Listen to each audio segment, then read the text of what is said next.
Hi guys! Welcome to my channel. I'm Mrs. Buds, the Learning Mama. I make videos on how to make researching, parenting, and homemaking a little bit fun and easy. In this video, I'm going to discuss the research process, this one, but I'm gonna make it lighter and easier for you to understand and apply in your studies and in your future career.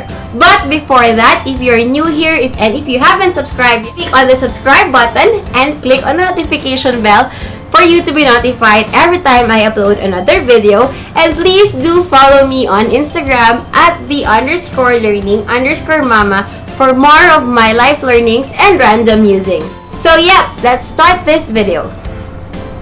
So I really don't have a problem with this diagram. It's just that for me, when you memorize this, it will just be part of your head knowledge, and it's very difficult to translate it into application and to doing the actual research itself.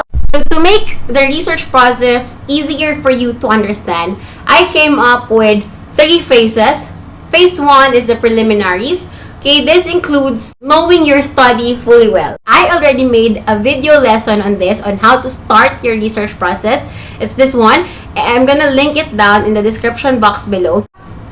So the preliminary phase involves identifying your problem, defining your variables, defining your scope and your limitations, and forming your research questions. For me, that's your preliminaries. If you're going to do quantitative study, you might also involve hypotheses and frameworks are also part of these preliminary phase.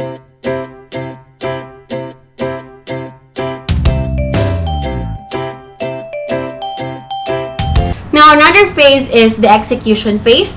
This involves the actual data gathering. So this involves your the application of the methods that you have prepared. So this is where you're gonna collect your data, and this is also where you are going to analyze your data based on the methods that you choose. If quantitative, you're gonna apply statistics. If qualitative, you're gonna sort, summarize, and interpret your data.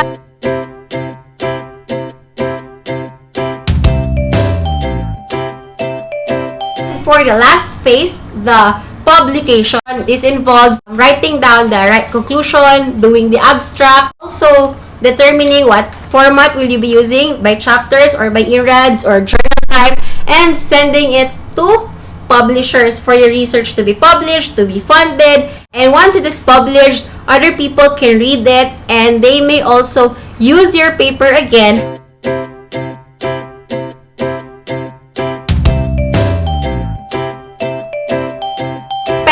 It's easier to remember: PEP, preliminaries, execution, and publication. So that's it, guys. Thank you for watching this video. I hope this 5-minute video helped you identify the research process and for you to have a good knowledge of it so that you can apply it easily in your studies and in your future careers. I hope you learned from this.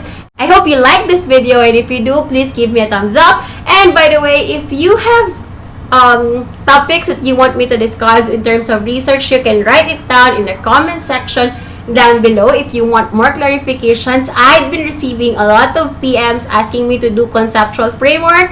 I'm gonna do another one of that, asking me about theoretical framework. I'm gonna do that as well. So thank you guys for supporting this channel. We've reached 1,500 subscribers, and thank you guys for all of you.